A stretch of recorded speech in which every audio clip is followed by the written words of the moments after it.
જય શ્રી કૃષ્ણ, રાધે રાધે.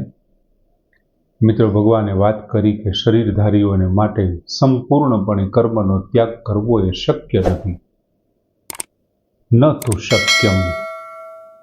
પણ જો એ કર્મફળનો ત્યાગ કરી દે ને તો થાય. કર્મફળનો ત્યાગ કરી દે ને તો એ સાચા અર્થમાં સહત્યાગી ઇતિ અવિધીયતે, તો તેને ત્યાગી એમ કહેવાય છે, જો કર્મફળનો ત્યાગ કરે. અને હવે ભગવાન 12મા શ્લોકની અંદર કર્મના ફળ વિશેની વાત કરે છે કે કર્મના ફળ કેવા છે અને કોને કઈ રીતે પ્રાપ્ત થાય છે. ભગવાન 12મા શ્લોકમાં કહે છે કે અનિષ્ટમ ઇષ્ટમ મિશ્રમ ચ ત્રિવિધમ કર્મણઃ ફલમ ભવતી અત્યાગીનામ પ્રેત્ય ન તુ સંન્યાસીનામ ક્વચિત. ભગવાન જાણે અહીં પોતે દસ્તાવેજ આપતા હોય એવી વાત કરે છે કે અત્યાગીનામ, પહેલા એવું કીધું કર્મફળનો ત્યાગ કરનારા, હવે ભગવાન શું કહે છે? અત્યાગીનામ, કર્મફળનો ત્યાગ ન કરનારા માણસોના, કર્મણઃ, કર્મોનું, ઇષ્ટમ એટલે ઇષ્ટ, અનિષ્ટમ એટલે અનિષ્ટ, ચ અને મિશ્રમ એટલે મિશ્ર એવું ત્રિવિધમ ફલમ, 3 પ્રકારનું ફળ હોય છે. અને એ પણ ક્યાં છે? તો કે પ્રેત્ય, મર્યા પછી, 3 પ્રકારનું ફળ મર્યા પછી, ભવતી, પ્રેત્ય ભવતી એટલે મર્યા પછી થાય છે. જો અત્યાગીનામ, કર્મફળનો ત્યાગ નહીં કરનારા માણસોના, કર્મણઃ, કર્મોનું, ઇષ્ટમ અનિષ્ટમ ચ મિશ્રમ, ઇષ્ટ અનિષ્ટ અને મિશ્ર, ત્રિવિધમ ફલમ એવું 3 પ્રકારનું ફળ પ્રેત્ય ભવતી, મર્યા પછી થાય છે.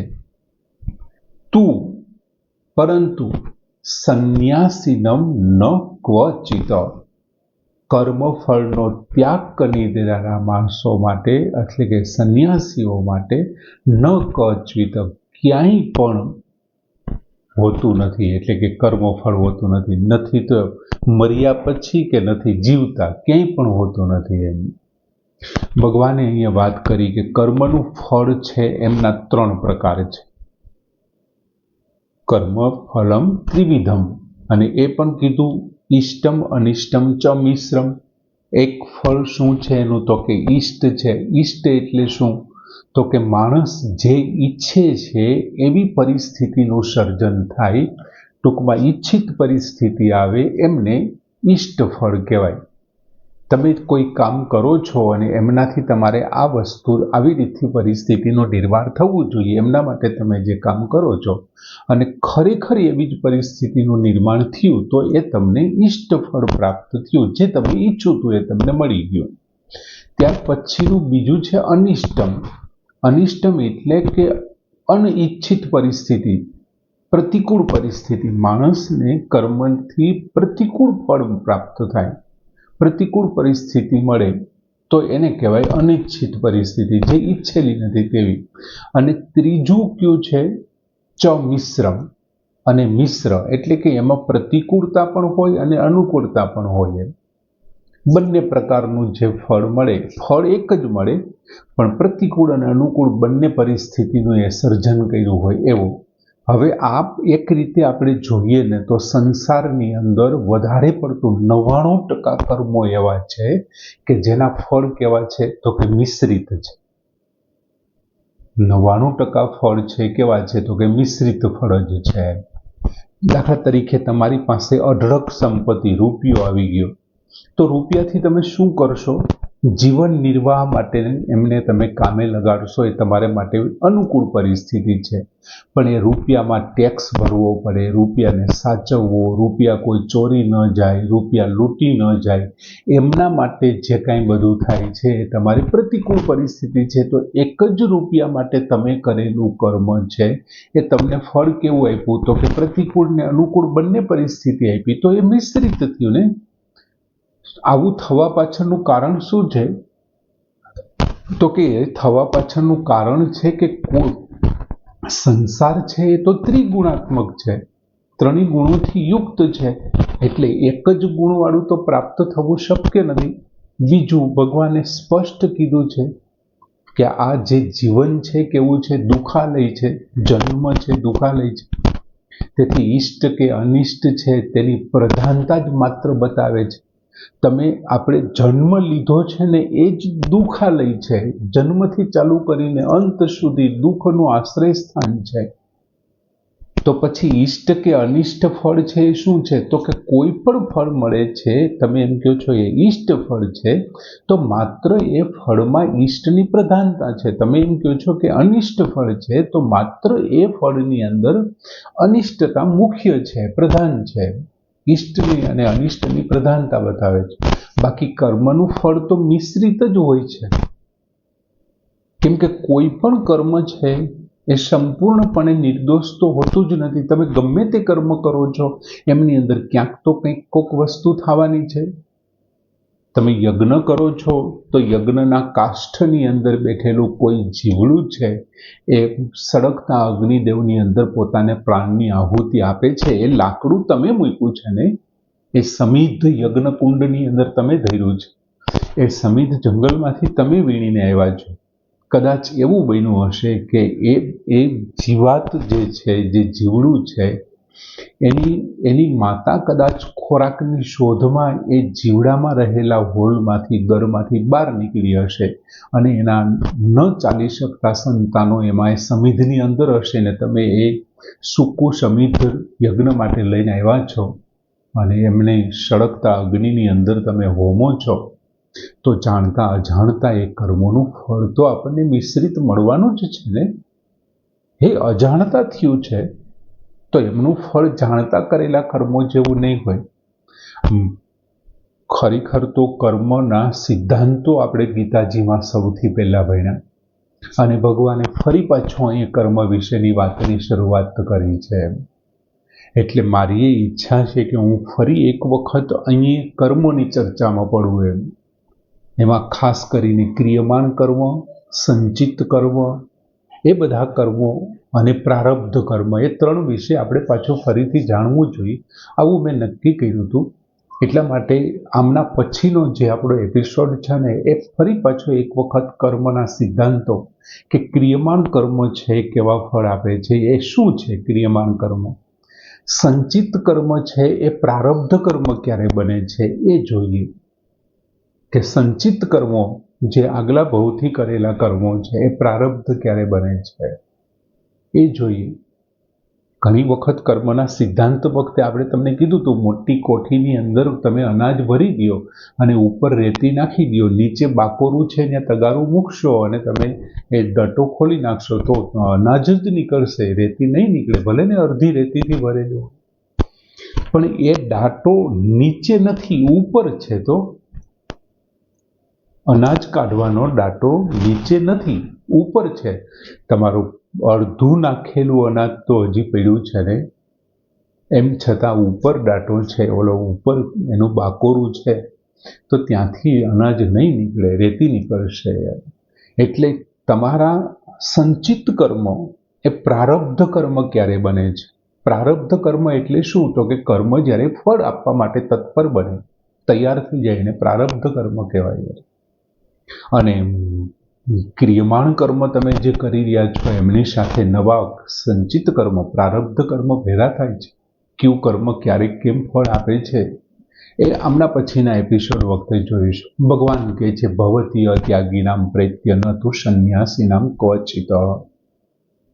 જે કર્મ ફળનો ત્યાગ નથી કરતો એ અત્યાગી જે છે, એમને મૃત્યુ પછી, મર્યા પછી એમને જે ફળની પ્રાપ્તિ, આ ત્રણેય પ્રકારના ફળની પ્રાપ્તિ થાય છે, પણ સંન્યાસીને ક્યારેય થતી નથી. એમ બીજું ફળ છે કોને મળે છે? ભગવાન શું કહે છે? તો કે અત્યાગી નામ પ્રેત્ય ભવતી. ભલે પ્રેત્ય એવું કીધું, અત્યાગી નામ.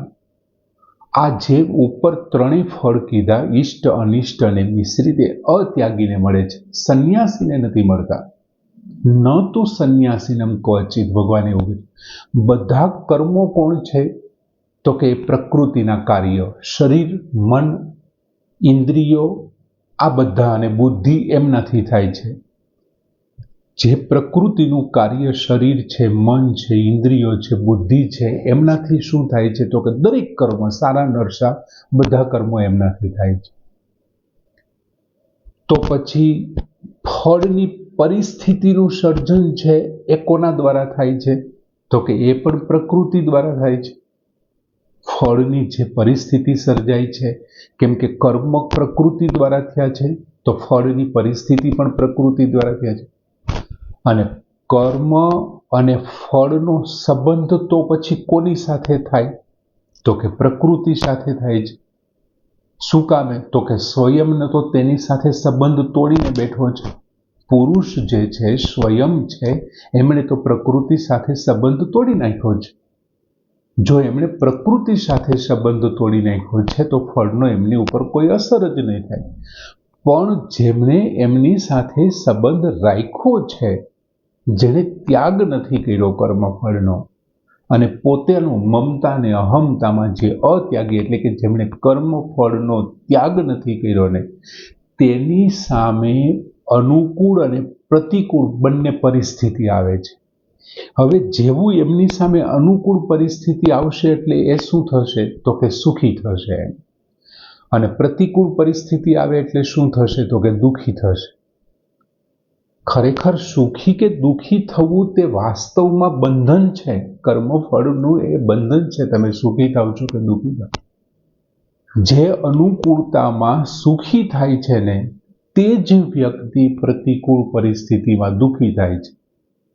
સુખેષુ ન વિગત સ્પૃહ. જે પરિસ્થિતિમાં સુખ દુઃખની થાય છે, શોક છે, જે અનુકૂળ પરિસ્થિતિમાં સુખી થાય છે, એ જ પ્રતિકૂળમાં, જે બાકી જેને સુખ અસર નથી કરતું તેને દુઃખ ક્યાંથી અસર કરવાનું? શોક, ભય, ઉદ્વેગ એ તો બધું એને શું કરીએ છીએ, એ તો છોડીને બેઠા છે. અને જે સુખી દુઃખી થાય છે એ તો આ છોડી નથી શકવાના, એને કારણે તો એ સુખી દુઃખી થાય છે. બીજું, ભગવાને એક શબ્દ વાપર્યો, પ્રત્ય ભવતી. અત્યાગીને મર્યા પછી, હવે માત્ર મર્યા પછી જ ફળ મળે છે એવું નથી. એમને આ શરીરમાં પણ ફળ પ્રાપ્ત થાય છે, આ શરીરમાં પણ ભોગવવું પડે છે. પરંતુ જે કોઈ સંન્યાસી છે ને, એમને અહીંયા પણ નથી ભોગવવું પડતું અને પરલોકમાં પણ નથી ભોગવવું. ભગવાને સ્પષ્ટ કીધું, ન તું સંન્યાસીનામ ક્વચિત, ક્યાંય પણ નહીં, અહીંયા પણ નહીં ને પરલોકમાં પણ નહીં, ક્યાંય પણ નહીં. બીજું, કદાચ એવું બને કે જે કર્મફળનો ત્યાગી છે, સંન્યાસી છે, ત્યાગી છે, એમને પૂર્વજન્મના કર્મોને કારણે કદાચ અનુકૂળ કે પ્રતિકૂળ પરિસ્થિતિ આવતી હોય. એના જે સંચિત કર્મો છે, એ સંચિત કર્મો અત્યારે પ્રારબ્ધ કર્મો બની ગયા છે અને એમને કારણે અનુકૂળ કે પ્રતિકૂળ પરિસ્થિતિ આવે, પણ વિવેકને લીધે શું થાય છે, એ આવનારી પરિસ્થિતિથી નિર્લિપ્ત રહે છે, નથી સુખી થતો કે નથી દુઃખી થતો. એને ફળ છે લેપતા નથી. એમ સંન્યાસીને ફળ નથી ભોગવવું પડતું, કેમ કે તે જાણે છે કે આ જે સત્વ સ્વરૂપ છે ને, એને કોઈ વસ્તુની આવશ્યકતા નથી, એને કોઈની જરૂર નથી. એ પોતે રાજી રહેનારો છે. એને ખાવું, પીવું, ઉઠવું, બેસવું, ઊંઘ, આરામ એ કંઈ નથી જોઈતું એને. તેથી બધી ક્રિયા છે એ શેના માટે કરે છે તો કે ભગવાને આગળ કીધું હતું ને કે સર્વભૂત હિતે રતા, આખા સંસારને માટે, બધા પ્રાણીઓના હિતના માટે ક્રિયા કરવામાં મગ્ન હોય છે. અને જો બધાને માટે ક્રિયા કરવામાં મગ્ન છે તો ફળ પણ એ બધાને સોંપી દે છે, સંસારને સોંપી દે છે. અને એટલા માટે શું થાય છે કે જે બીજાના હિત માટે છે, એ પ્રકૃતિએ કરેલા કાર્યો છે, એમનાથી સ્વરૂપ કેવી રીતથી પ્રસન્ન થાય, સ્વરૂપને કેવી રીતથી ફાયદો થાય. બીજું, સંન્યાસી શબ્દ અહીંયા જે ભગવાને વાપર્યો છે ને, એ ખરેખર ત્યાગી એટલે કે કર્મયોગી અને સંન્યાસી એટલે કે સાંખ્ય યોગી બંનેને માટે એકતા રૂપ છે. અર્જુને પ્રથમ શ્લોકમાં ભગવાન આ બંને માટે એકતા છે એટલે શું કહેવા માંગે છે કે જે કર્મયોગી છે એ કર્મથી અસંગ છે અને બીજો છે એ નિર્લિપ્ત છે કર્મથી. જે સાંખ્ય યોગી છે એ લેપાતો નથી અને કર્મયોગી છે એને સંગ લાગતો નથી. એમ એટલે બંને માટે સંન્યાસી શબ્દ વાપર્યો છે. અર્જુને પ્રથમ શ્લોકમાં જ ભગવાનને કીધું હતું કે હું સંન્યાસ અને ત્યાગના તત્વને જાણવા માંગુ છું. એટલે ભગવાને અહીં ત્યાગી નામ શબ્દને બદલે સંન્યાસી શબ્દ વાપર્યો છે બંને માટે, કર્મયોગી અને સાંખ્યયોગી. આના પછીનો જે શ્લોક છે આપણે ત્રણેય કર્મો વિશે થોડું સમજવું છે, એમના માટે રજૂ કરીશ. સરસ મજાનો શ્લોક કે અનિષ્ટમ ઇષ્ટમ મિશ્રમ ચ ત્રિવિધમ કર્મણઃ ફલમ ભવતી અત્યાગીનામ પ્રેત્ય ન તુ સંન્યાસીનામ ક્વચિત. પૂર્ણ કરીએ. જય શ્રી કૃષ્ણ.